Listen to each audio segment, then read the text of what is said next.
Assalamualaikum warahmatullahi wabarakatuh. Anak-anakku MI Rodatul Ulum, bagaimana kabar kalian hari ini?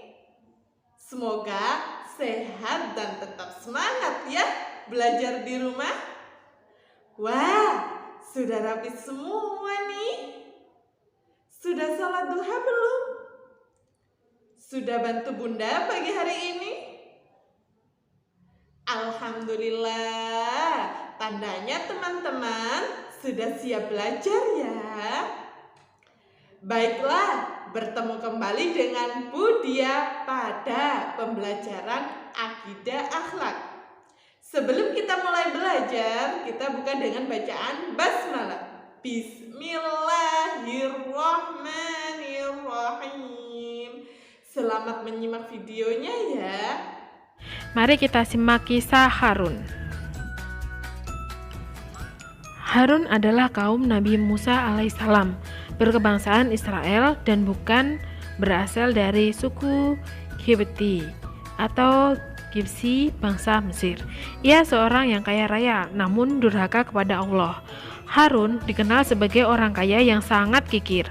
Rumah dan segala peralatannya serba mewah dan mahal harganya.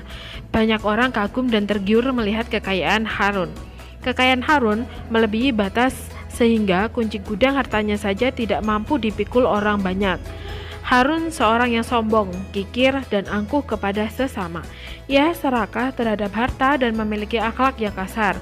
Apabila disuruh mengeluarkan zakat, sedekah, dan membantu orang miskin, ia menolak dan mengatakan, "Saya memperoleh harta benda ini adalah dengan ilmu pengetahuan atau kepintaran saya sendiri." Harun mabuk dan terlena oleh melimpahnya harta dan kekayaan. Semua itu membuatnya buta dari kebenaran dan tuli dari nasihat-nasihat orang mukmin. Harun telah berbuat durhaka kepada Allah. Ia menganggap seolah-olah harta yang dimilikinya akan kekal dan karena kekuatannya dapat diperoleh harta sedemikian banyak. Harun tidak mau mensyukuri nikmat yang diberikan kepadanya. Ia menolak untuk berzakat dan bersedekah. Ia sangat kikir dan serakah. Ia tidak mau mengakui bahwa Allah yang memberikan rezeki kepadanya. Akibat kedurhakaannya itulah Allah menghukum Harun dengan membenamkan dirinya bersama-sama dengan seluruh harta yang dimilikinya ke dalam tanah. Suatu hari, keluarlah Harun kepada kaumnya dengan kemegahan dan rasa bangga, sombong dan congkaknya. Berlakulah sunatullah atasnya dan murka Allah menimpanya. Hartanya menyebabkan Allah murka, menyebabkan ia hancur dan datangnya siksa Allah. Allah membenamkan harta dan rumahnya ke dalam bumi. Terbelah dan mengangahlah bumi sehingga tenggelamlah Harun beserta seluruh harta yang dimilikinya. Tidak seorang pun yang dapat menolong dan menahannya dari bencana itu. Tidak bermanfaat harta kekayaan dan perbendaharaannya. Peristiwa tersebut diabadikan dalam firman Allah Subhanahu wa taala dalam surat Al-Qasas ayat 81 seperti yang ada di buku kalian halaman 129 yang memiliki arti, maka kami benamkan dia, Qarun, bersama rumahnya ke dalam bumi, maka tidak ada baginya satu golongan pun yang akan menolongnya selain Allah, dan dia tidak termasuk orang-orang yang dapat membela diri. Demikianlah kisah kedurhakaan Harun terhadap kekuasaan Allah. Sebagai orang beriman, kita harus menghindari akhlak tercela seperti yang dimiliki Harun. Sesungguhnya kekuasaan alam semesta ini hanyalah milik Allah Subhanahu wa taala semata. Tidak sepantasnya kita menyombongkan diri di hadapannya. Jangan sampai Allah menurunkan azabnya yang sangat pedih karena kelalaian kita. Nah, anak-anak, itulah tadi kisah Harun. Harun memiliki sifat tercela, yaitu kikir dan serakah. Mari kita bahas kikir dan serakah ya anak-anak. Kikir adalah sikap tidak mau berbagi dengan orang lain. Orang yang kikir memiliki harta, tapi tidak digunakan untuk kepentingan ibadah kepada Allah Subhanahu wa taala dan tidak mau membantu orang lain. Orang yang kikir tidak rela jika hartanya digunakan untuk kepentingan di jalan Allah. Misalnya tidak mau menyumbangkan hartanya untuk warga Palestina atau berinfak untuk pembangunan masjid dan membantu orang lain yang membutuhkan. Semoga kita semua dijauhkan dari sifat kikir.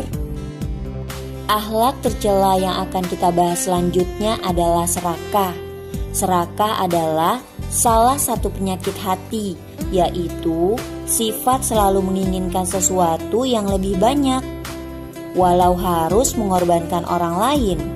Orang serakah tidak peduli apakah cara yang ditempuh dibenarkan oleh agama atau tidak.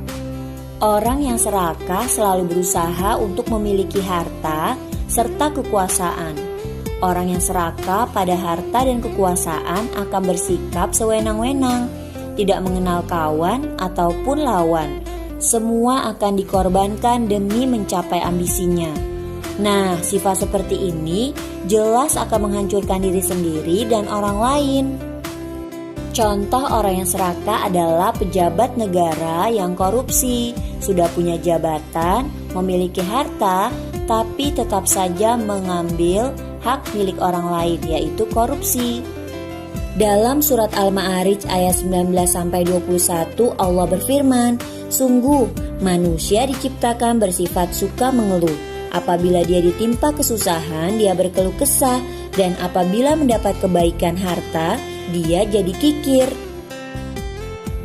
Jadi, kita harus membiasakan diri untuk menghindari sifat kikir dan serakah. Bagaimana ya caranya? Yang pertama, kita harus mempertebal keimanan. Teman-teman tahu bahwa akhlak yang baik merupakan tanda baiknya keimanan seseorang. Dalam sebuah hadis dikatakan, orang mukmin yang paling sempurna imannya adalah yang paling baik akhlaknya. Dan kita semua senantiasa Allah bimbing untuk berakhlak yang baik. Cara yang kedua untuk menghindari sifat kikir dan serakah adalah giat beribadah. Ibadah-ibadah yang kita lakukan seperti sholat, puasa, zakat, dan haji mendekatkan hubungan kita kepada Allah, tapi juga mempunyai pengaruh yang besar terhadap pembentukan budi pekerti atau akhlak yang baik. Teman-teman tahu bahwa ibadah-ibadah yang kita lakukan sangat mempengaruhi budi pekerti dan akhlak diri kita. Yang pertama, sholat itu mencegah perbuatan keji dan mungkar. Ada di dalam surat Al-Ankabut ayat 45. Lalu yang kedua, puasa yang kita jalankan menjadikan diri kita bertakwa kepada Allah Subhanahu wa Ta'ala. Ada di dalam surat Al-Baqarah ayat 183. Lalu yang ketiga, hidup sederhana akan menjadikan kita qanaah atau merasa cukup dengan apa yang sudah Allah berikan. Yang keempat, kita dihindari dari hayalan-hayalan yang tidak berguna, seperti ingin jadi juara kelas tapi malas belajar, ingin menjadi orang kaya tapi malas bekerja. Lalu yang kelima, ibadah yang kita lakukan itu menanamkan pada diri bahwa rezeki sudah diatur oleh Allah Subhanahu wa Ta'ala. Banyak sedikitnya yang kita peroleh harus diterima dengan ikhlas dan tawakal. Maksudnya, bila sudah belajar dengan sungguh-sungguh, hasilnya Allah yang menentukan. Lalu yang keenam, banyak bersyukur kepada Allah Subhanahu wa Ta'ala atas segala nikmat yang diberikan kepada kita. Sampai di sini dulu pembelajaran bersama Budia. Kita tutup dengan mengucap Alhamdulillahirabbil alamin. Wassalamualaikum warahmatullahi wabarakatuh. Selamat belajar.